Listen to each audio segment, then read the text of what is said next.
back with Week 9 action here in the Livingston Parish News Football Show. I'm joined by Rob DeArmond on viewers left and Mr. William Weathers on viewers right.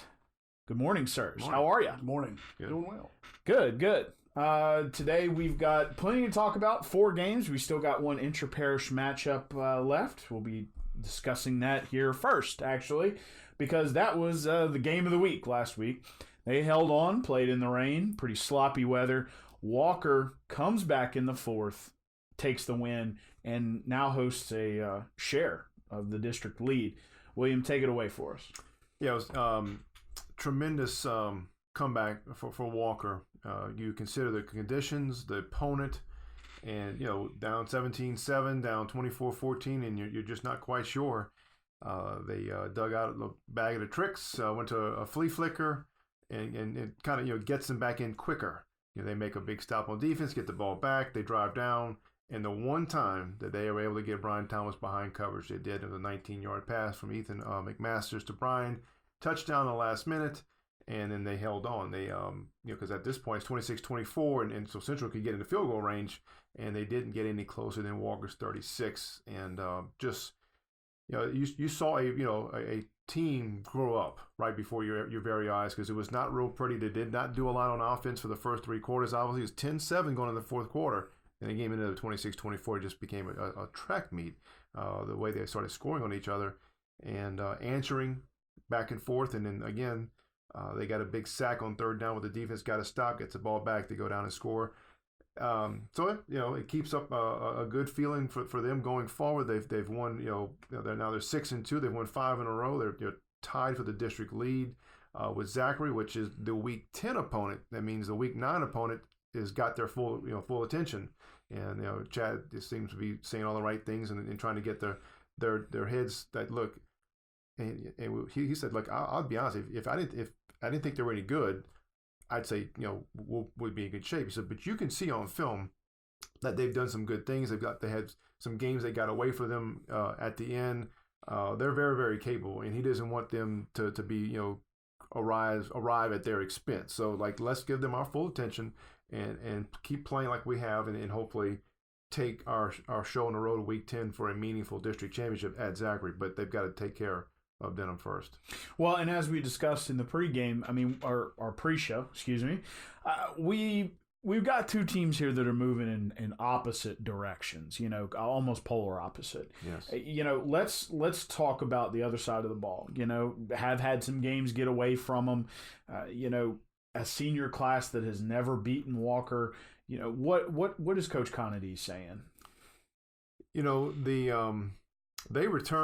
Denham returned the opening kickoff last week. They did a reverse, and it got down to Live Oak's 30. And this kind of this atypical of how the season is going, where when things go, you feel like you've got a positive thing going, and then they just back. And 3 plays later, they fumble and lost it.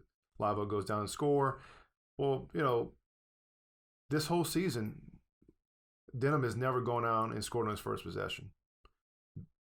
Coupled with that, to score, get a stop, build some momentum going through the first period. In the second period, they've either started in a huge hole and just have never gotten out. Self-inflicted wounds, like the fumble, and you're down 23-0 to Live Oak, and it was Live Oak played lights out. To their credit, they were really, really good, had a lot of energy. So I think now, as you mentioned, this senior class has not beaten Walker. They've lost at the varsity level. They've lost 3 in a row to them. And now they're sitting at unofficially with a power rating number 41. Your postseason is looking very, very bleak. So you've got to appeal to some kind of sense of pride. And the senior class has never done something. So let's, if they can put together 4 quarters, this would time to be to do it. This would be the time to do it. Right, and as you mentioned, 2 teams trending in different directions. So gotta find a way for one to stay consistent. That'd be Walker, and for the other to turn it around. You brought up Live Oak. Live Oak laid a drumming on Denham Springs this past Thursday. Of course, Walker and Central in that slop fest were the only ones who kept their game on Friday. Let's talk about Live Oak. Big game against Scotlandville. Trying to earn power rating points. Scotlandville's no slouch. Take it away with what. First, let's talk about what Coach why Brett Beard, there it is. Big guy. Yeah, Viking. What Coach Brett Beard had to say, following the game against Denham and then having a little bit to think about it. Yeah, I think two things that stood out was the way they started.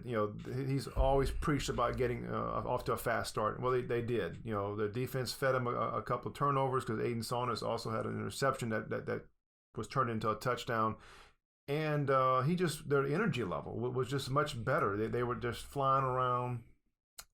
And to their credit, we think of Live Oak as a kind of a plotting type offense, and that's the way they're predicated. But they had 3 touchdowns over like 20 yards, which for them is very good. Had a Blaze Priester caught a long touchdown pass, wide open for 67 yards, and Hayden Long had a 53-yard run.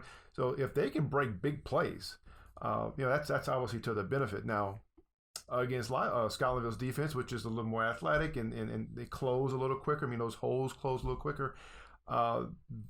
I think it's incumbent upon their defense not to allow the explosive plays, and Coach Ricard's done a good job of getting them. Obviously will be in postseason with Division I, but they're dangerous. They're very good up front. They got 2 good running backs.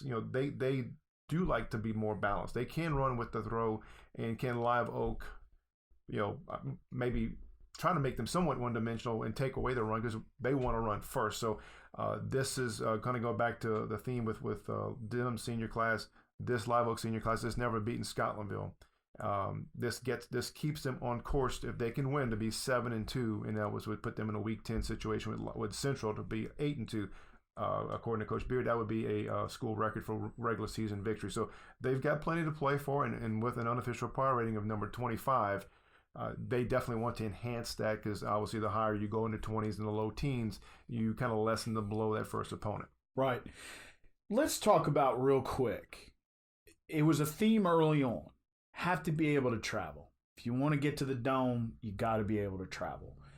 Had 2, West Feliciana wasn't the same team it's been in the past, but still spunky.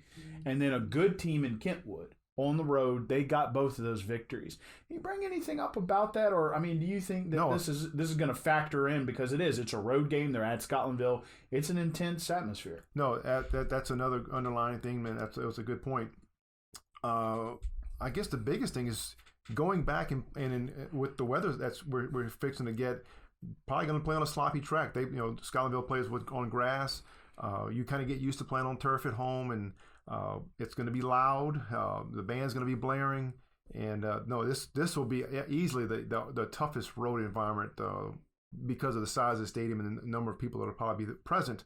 That they're going to go in a tough place, and again, the way the schedule fell, they actually went there last year and it did not perform very well at all. So they know what it's like to go there and how tough the environment is, and obviously and more difficult the opponent is. And I think by all accounts, Scotlandville is much better this year than they were last year, and it did not handle it very well last year. So absolutely, the environment, it'll be colder. The grass will probably be somewhat it'll be muck, which could play to Key Hawkins' strengths in terms of their strength with their offensive line. So no, that definitely factors into it. To go in to play in an environment like this is something that we're going to definitely see down the road. So, lots of 5A action going on. Again, one more intra-parish matchup between Walker and Denham, of course, and then they will all be moving on into separate games. Live Oak taking on Scotlandville on the road. Moving into 2A, Springfield finally gets into district, picks up a big win. Yes. We're going to talk about that first. Washington accounts for 5 touchdowns. So take it away. Not much you can say to follow that up. Trayvon Washington it's one of those guys that if you followed Springfield throughout 7-on-7 and in the summer, he's played at Hammond and Ponchatoula and kind of come over here, and he's kind of, I guess, found an identity within this team. And Coach Serpass said he's capable of that on any given night. And if you followed him through 7-on-7, whenever they needed something to happen, he was the guy to do it. I go back. We were kind of talking about their scrimmage and their leading up to the season. He didn't touch the ball, and the first time he touched the ball, he busted it. And I said, was that the first time you touched the ball? And this was, in the summertime. And he said, yes, sir. Yes, sir. I said, well, that's a heck of a way to do it. But that just shows you kind of some of the dynamics here Like I said, 100-yard interception return, you're not going to see that every day. So that just kind of gives you an idea of what's going on with him and how he's been able to kind of help this team. The big thing for them now is to go in, and we've talked about how small this district is. Not a lot of room for error, but right now they're hosting St. Thomas, and it's pretty much you're going to be in the driver's seat if you can get the W here Friday night. Well, and as you mentioned in the pre-show, a lot of familiarity here between these kids. A lot of history. Been favoring Aquinas since about that 2012-2013 season, but this year looking vulnerable. So tell us a little bit about what Coach Surpass says, trying to avoid that rivalry piece of it and just go play a game. Right, and it's been one of those things that he's stuck to, and then Coach Surpass said it last week. He said, look, you can't win that district championship if you don't win that first district game. Mm-hmm. It's not going to happen. So that's what they're trying to do. He goes, you don't, it's a big game for us. And St. Thomas, in terms of the district, is probably our rival because we're playing for things, district stuff in every sport. Mm-hmm. And so it has become kind of a rivalry for us. But at the same time, you don't want to lose the perspective of what you're trying to do here. He said it's been a while since we've won a district championship, and if we want a chance to do it, we're going to have to do something on Friday night playing against St. Thomas, who, he says got really good athletes. They got 3 guys that they really try to get the ball to. And on defense, they're expecting to see a lot of pressure, which he said he's hoping maybe in seeing that pressure, it may lead to some big scoring plays for them on the other side. Well, and Springfield has no shortage of athletes, so they'll be, looking to take advantage, of course, of the blitzes and stuff. Let those guys make a play. One thing he wants to try to do, too, is get back to the run game, because early on, they were really relying on Kobe Linares and those guys to get some things going. They still ran for over 100, but he said we'd like to just kind of not have to lean on it. But what's happened with that run game not working, the passing game is starting to come alive for them, and they are playing both of those quarterbacks, and R.J. Surpass and Brian Babb, and things are going. He just like to get that run game going, and we'll see what happens on Friday night. Well, and balance is what's going to carry you a little farther. Exactly. So they will be playing Aquinas, as you mentioned, driver's seat on the line for that district, which is small. Last game will be against Northlake. Yes, at Northlake. So that could be, if Springfield comes out, that could be for a district championship for them outright. So, well, we'll be keeping an eye on that. See what happens. Yep. Last but certainly not least, Albany looking to try to get back on those winning ways. Gets into district, tough district. Tough call at the end of that Sumner game. And then really, as you mentioned in the pre-show, the score between Albany and Laranja, not exactly indicative of how probably 80% of the game went. Close, tough fought, but Laranja finds a way to pull away in the end. Take it away. It's one of those deals where, you talk to Mike at the end of the game, and it's just a great high school football game. So that's 2 years in a row. We kind of said that it was a 1-point game last year. You're going to see 30-14 and go, oh, man, what are you talking about? It wasn't, that seems like a blowout to me. Now, at one point, Albany's up 14-13. So what happens is Laranja kind of gets the ball, starts working on them, starts running. They're able to kick a field goal and go ahead. Then they come back and they kick a sky kick. And, the receiver from Albany's on the sideline. He waves it as a fair catch. He loses it. And then, Laranja recovered. They're able to go down and score off of that. And at that point, they're eating clock. And they just start pounding the ball. Eventually, if I'm remembering right, Albany gets the ball back, and there was an interception in there somewhere. But at one point, I told William, I looked at it, and I think in the fourth quarter, Albany had run 3 plays.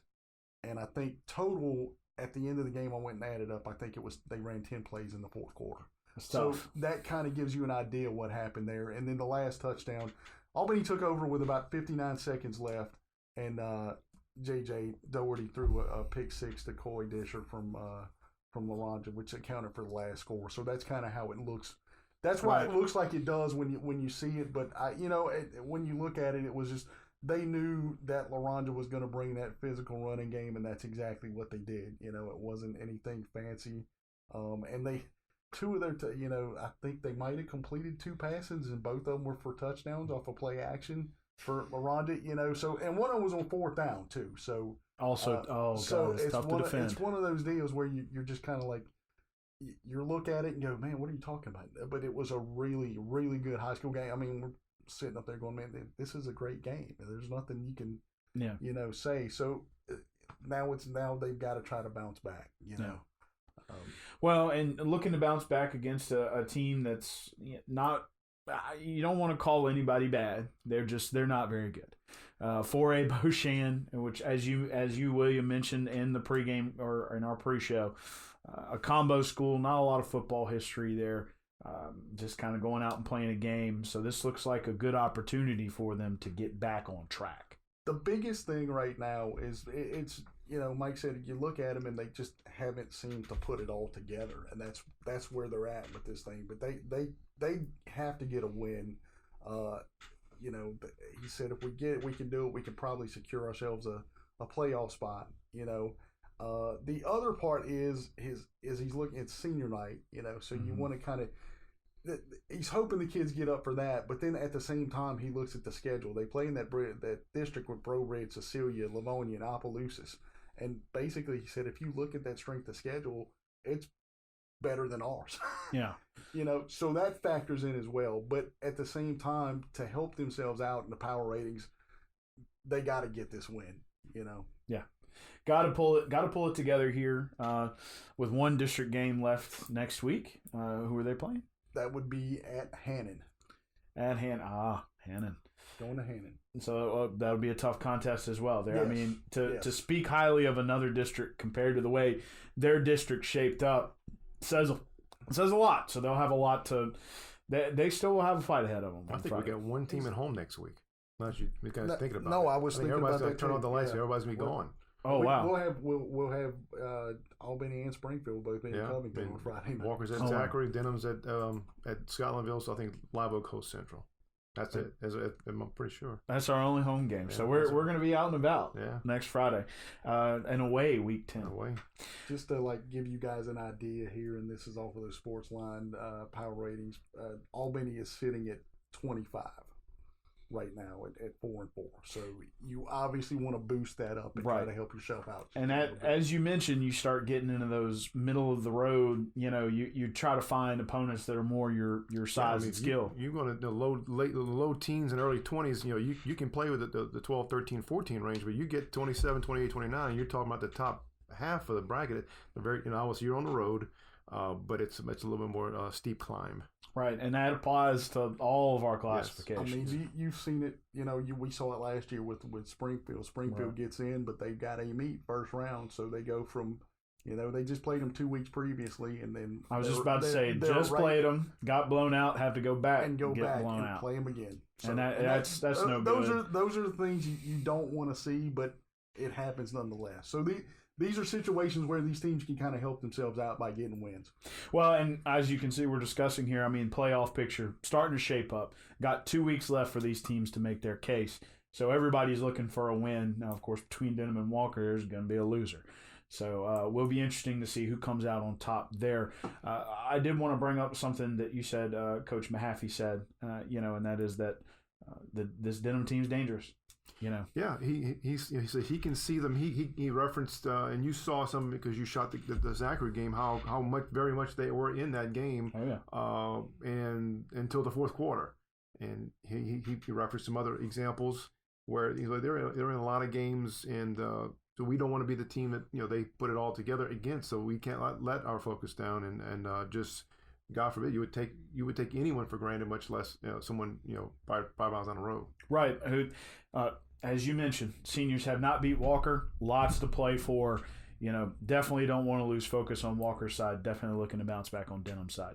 Gentlemen, thank you for joining us again. Mr. Rob DeArmond on the viewer's left, Mr. William Weathers on the viewer's right. We always appreciate you sitting down and joining us on the Wednesday. We do sit down and do this show because we could not find a time to even get all 3 5A coaches together, much less all 5 coaches for football in the parish. So these two go out and interview them, come back and talk to me about it, and we do the show for you guys out there. Appreciate you joining us this time for the Week 9 football show, our second to last show of our inaugural year. I think we got a little bit better as time went on. I would hope so. And I think it sounds like we're going to have some playoff weeks to do, and we still got Week 10.